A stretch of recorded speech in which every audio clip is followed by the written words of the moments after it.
तो I'll answer in Hindi. If you ask the question in English, then I'll answer in English. So that way I'll understand which language you prefer, number one. Number two, each one of them can ask only one question till everybody gets one chance, so that at least everybody get one chance. And when you ask question, you have to see that if that question is already answered as it is asked by somebody else, then you can ask some other question rather than repeating the same question, right?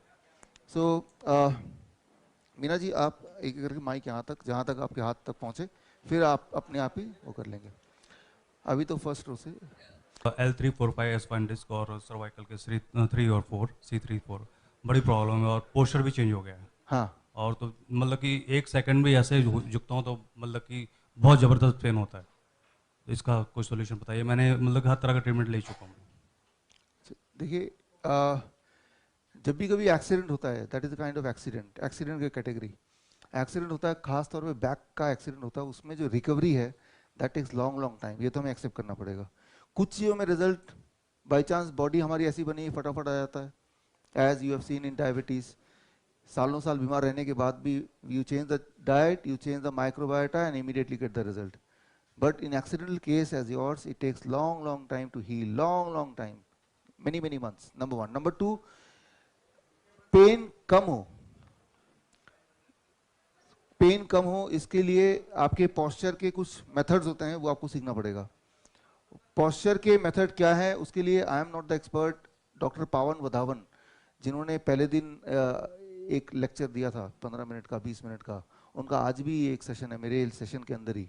Right, so I'll request him, those who are having similar kind of problem, he can share his expertise, how to stand, how to sit, and by changing your posture a little bit, you can make yourself a little bit comfortable till the time you are healed. Number one. इसके अलावा the most important thing, if the damage has happened, it can be healed, no doubt about it. But for back and especially anything related to bones, it is taking the longest time. How long? Even 1 year. तो उतना, that is how we have to accept it. So what to do, you have to follow a particular diet. अब आता है diet क्या follow करो. इसके लिए आज जो गेम मिलेगा उसमें एक सेक्शन है, वो मैं वहीं बता दूंगा. उसमें डाइट एग्जैक्टली कैसे फॉलो करना है, बिकॉज डाइट क्या करेगा, वो न्यूट्रिशन प्रोवाइड करेगा जहाँ डैमेज हुआ है, जहाँ, ताकि रिपेयर जल्दी से हो जाए. जब तक रिपेयर नहीं हो रहा तब तक वो पोस्चर का जो आपका मेथड है डॉक्टर पावन वधावन का, वो मेथड अप्लाई करेंगे ताकि आपको डिस्कम्फर्ट कम से कम फील हो. तो posture method plus diet together, giving temporary comfort, temporary relief, and in long run permanent cure. That is what you can hope. Thank you, sir. Sir मैंने 1 साल से डायबिटिक की दवाई बंद की, अब के डाइट फॉलो कर रही हूँ. और अभी 3-4 महीने हुए मैंने थायराइड की भी गोली कम कर दी. Okay. बंद कर दी ने, पर मेरे हेयर लॉस बहुत हो रहा है. हेयर लॉस बहुत हो रहा है. बहुत ज़्यादा हो रहा है. Okay. यानी अभी जो बचे हैं वो 1/10 बचे हैं. Okay. तो इसमें कुछ अपनी डाइट से कुछ वो भी इम्प्रूवमेंट आ जाएगा. देखिए इसमें बैठे बैठे बात कर सकते हैं. थायराइड में गोली बंद करने का एक मेथड है. कितनी देर में, 1 महीने बाद जब आप डाइट स्टार्ट करते हैं, हर महीने आपको अपना थायराइड लेवल चेक कराना है. थायराइड लेवल जैसे से इम्प्रूव होगा मेडिसिन को टेपर करते जाना है. फिलहाल तो आपने अपना थायराइड लेवल चेक कराया रिसेंट? एक बार चेक कराइए. तो चेक कराएंगे, अगर वो 6 और 10 के बीच में है या 1 और 10 के बीच में है तो ठीक है. उसके बियॉन्ड अगर है तो इसका मतलब गोली का आधा चलाना पड़ेगा. That is rule of thumb मैं बता रहा हूँ.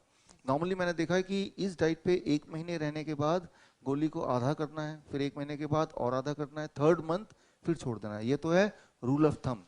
लेकिन ये हो सकता है किसी किसी पे लागू ना भी हो, इसीलिए रूल ऑफ थंब को ना मानते हुए आप हर महीने टेस्ट कराइए और टेस्ट के रिजल्ट के हिसाब से उसको धीरे धीरे टेपर करना होता है ना.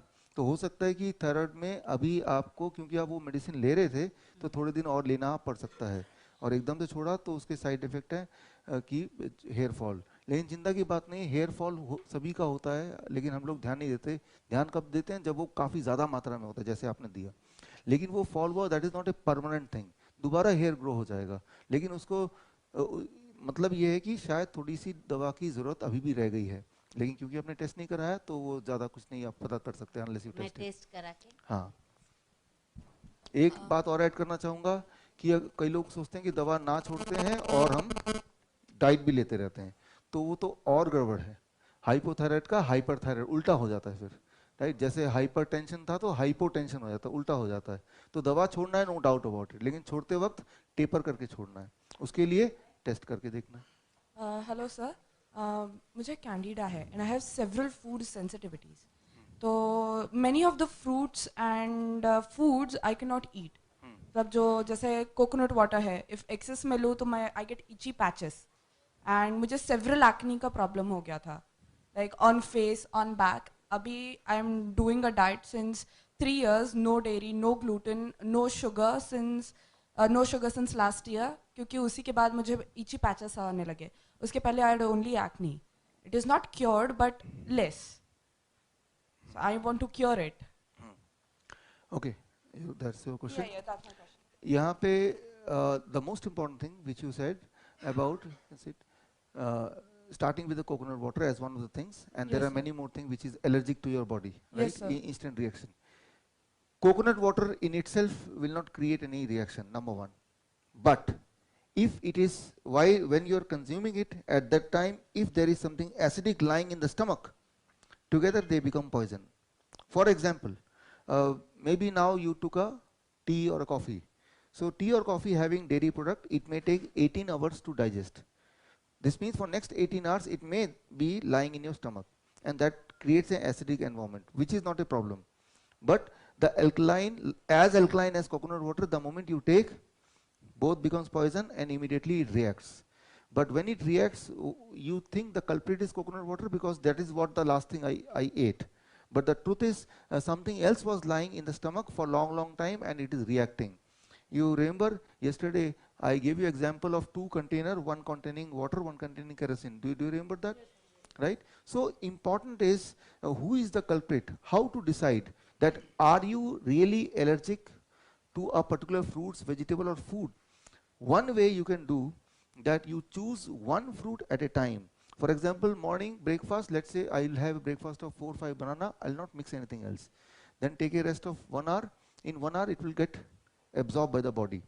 Right? This means stomach is empty. Now you can think of citrus fruit, say orange or pineapple. You can mix among them because all of them are having similar kind of constitution.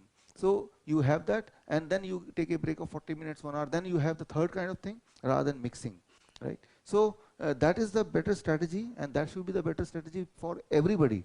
But in your case specifically, since it is so much reactive, so this you choose one food. Which food you choose, that depends on you. And you decide to eat one food in large quantity, give a break, then another food in large quantity, give a break. If you do that, possibly fruits and vegetable coconut water, at least these things will not react at all, right? Because when they are in the stomach is waiting for it, because there is nothing else lying, at least nothing else acidic lying, right? And if at all you are allergic to certain things, which is quite possible, and it will react, so you will understand now it is a real culprit. At this point, you cannot pinpoint coconut water because you do not know what else was there in the stomach.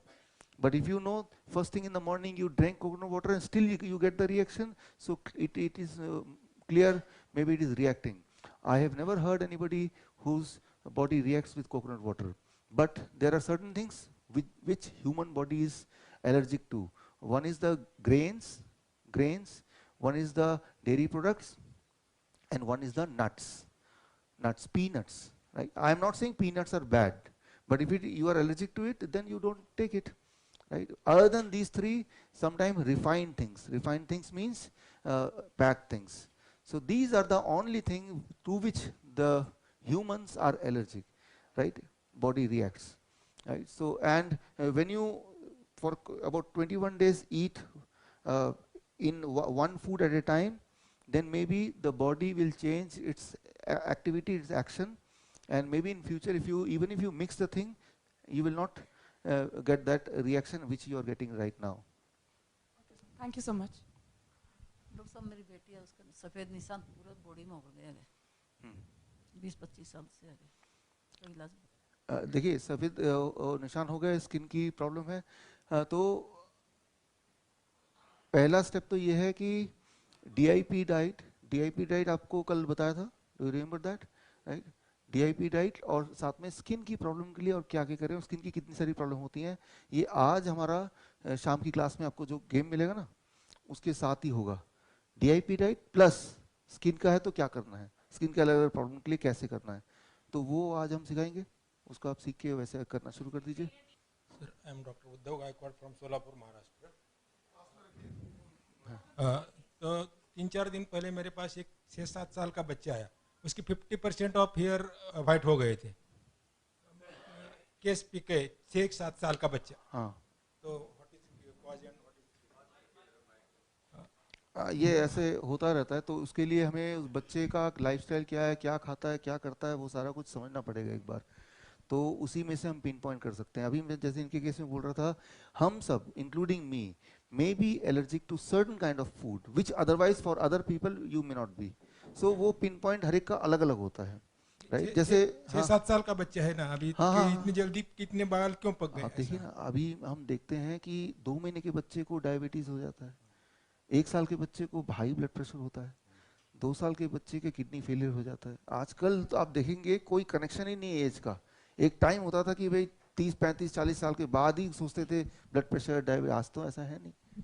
नमस्ते doctor. मेरे भाई का as of the 44 में ज़बरदस्ती angioplasty किया गया था, जो रिक्वायर्ड नहीं था actually, but now he is following all your diet sincerely since last 3 months, और उसने कोलेस्ट्रॉल का टैबलेट भी बहुत दिन हो गया छोड़ दिया, लेकिन ही इज़ फीलिंग एनर्जेटिक, तो वो क्लोपिलेट और एक टैबलेट कंटिन्यूस ले रहा है, तो can he stop that tablet as well, मतलब वो स्टॉप कर सकता है उसको? या फर्स्ट ऑफ ऑल, क्या वो टैबलेट किसी भी तरह